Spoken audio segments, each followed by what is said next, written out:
Olá, meus irmãos, graça e paz seja convosco. Na lição de quarta-feira, a profecias do Antigo Testamento sobre Jesus, parte 2. Como eu falei para vocês na segunda-feira, essa lição ela vai continuando para evidenciar mais profecias que falam sobre o Cristo que estava sendo predito no Antigo Testamento. E hoje vamos estudar mais alguns deles, né? Eu respinguei alguns naquela segunda-feira e agora continuando aqui, o autor da lição, ele coloca outros pontos. Interessante, né? O Salmo 118, que ele menciona aqui sobre a entrada triunfal, esse salmo, irmãos, era um salmo de culto, de ação e graça. Esse salmo ele era cantado para reconhecimento do que Deus tinha feito. E é nesse salmo, no verso 26, que é dita a expressão Hosana, bendito aquele que vem em nome do Senhor. O verso 25 é como se fosse uma...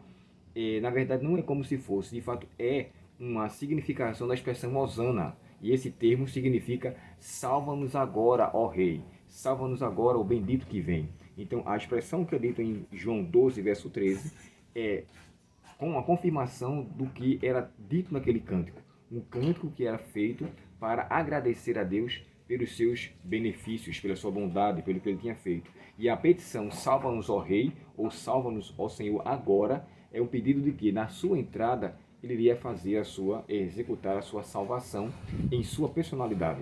E outra coisa que me chama a atenção, né? Quando Cristo voltar, essa salvação será de fato manifesta como uma confirmação daqueles que aceitaram no passado.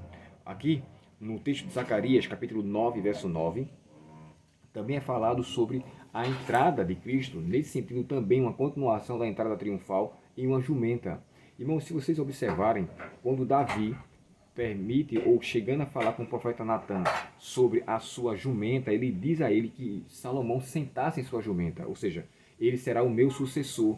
Então ali, em 1 Reis, capítulo 1, e o verso 33, verso 35, 38, 43 e 44, evidenciava toda aquela festa que foi feita na proclamação da coroação de Salomão. E naquela coroação, Salomão senta-se numa jumenta, também mostrando que essa prática que Jesus pratica, né, essa prática que Jesus executa, melhor dizendo, era uma prática comum. As pessoas tinham, os judeus tinham o hábito de entrar em sua mula, em uma jumenta. O próprio Absalão, quando ele mata Aminon, a Bíblia fala que os seus filhos pegaram também, cada um, e subiram em sua mula, subiram nas suas mulas, como que for sendo seu sucessor, coisa que na verdade não aconteceu. Nem oficialmente Absalão foi coroado rei, ele foi feito isso à parte, né, por Aitofel e por alguns ali até então, e depois ele perdeu o seu poderio, dando consideração de que quem assumiu o reinado foi realmente Salomão. Um outro ponto aqui é sobre a traição de Jesus. Interessante, irmãos, que a Bíblia fala assim no Salmo 41, dizendo que o meu melhor amigo levantou contra mim o calcanhar. E essa expressão, meu melhor amigo, quer dizer um amigo íntimo. Esse salmo de Davi, o Salmo 41, ele é um salmo que fala sobre uma enfermidade do salmista. E aí você para e pensa, diante daqueles discípulos que Jesus chamou, existia um que lamentavelmente vivia em enfermidade. Vivia um que tinha uma vida doente em seu pecado, a saber, na avareza, na cobiça, no poderio terrestre. E essa doença, lamentavelmente, ele morreu sem cura, porque ele não quis de fato ser retirada.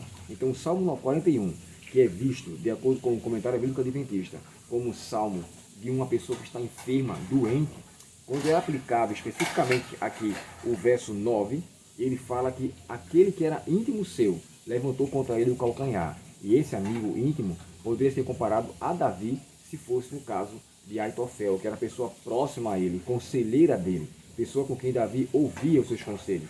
E aqui confirma-se através do Salmo, capítulo 41, verso 9, o que está em João 13, verso 18. E para finalizar, o termo de ter traspassado, né? Essa expressão traspassado, ela vai desde o Antigo Testamento, de acordo com o texto de Zacarias 12, verso 10, até o Apocalipse, quando fala assim, todo olho verá até o que os traspassaram. E aqui, essa predição antiga é uma evidência de que Jesus seria traspassado pelos seus algozes. E lá, no capítulo 1, verso 7, Apocalipse, é descrito que esses algozes ressurgirão em uma ressurreição à parte para ver Cristo voltar e voltarão a morrer novamente. Isso é o que é dito de acordo com um livro chamado o desejado de todas as nações. Então, assim, esse grupo ressurgirá os que trespassaram anterior à ressurreição geral. Essa é a ressurreição chamada de ressurreição especial, o que está confirmado ali em Daniel capítulo 12 e o verso de 1 a 3, quando fala assim: e muitos que dormem no pó da terra ressurgirão, uns para a vergonha e desprezo eterno e outros para a vida eterna. Então, na ressurreição especial, acontecerá essas duas ressurreições, os dois grupos, uns salvos para sempre e outros perdidos para sempre. Verão Cristo vindo em sua glória para confirmar o que ele tinha dito, o que foi de fato predito por ele, e depois voltarão a morrer. Em suma, Jesus, na verdade, ele é totalmente evidenciado em todo o Antigo Testamento. E me chama a atenção porque os salmos mais enfatizam sobre isso. Então, os cantos que eram feitos, os louvores que eram apresentados, era para que eles nunca se esquecessem que viria alguém que iria confirmar aqueles cantos e ali ele era realizado. Eu e você possamos viver à luz dessa certeza de que o Cristo do qual estamos esperando é o Cristo ressurreto, é o Cristo que foi profetizado e que ele voltará em glória e majestade para nos buscar. Vamos orar? Querido Pai Celestial, muito obrigado, Senhor, pela Tua palavra e obrigado pela certeza das evidências que temos da pessoa de Cristo em nossa vida. Obrigado por ele ter sido tão detalhadamente profetizado. Que o Senhor nos auxilie, querido Pai, para que continuemos a confiar em Tua palavra. Dá-nos o Teu perdão e um bom dia, suplicamos em nome de Jesus. Amém. Deus te abençoe, um ótimo dia de feriado em Sua presença e até o próximo estudo, se Deus quiser. Até logo.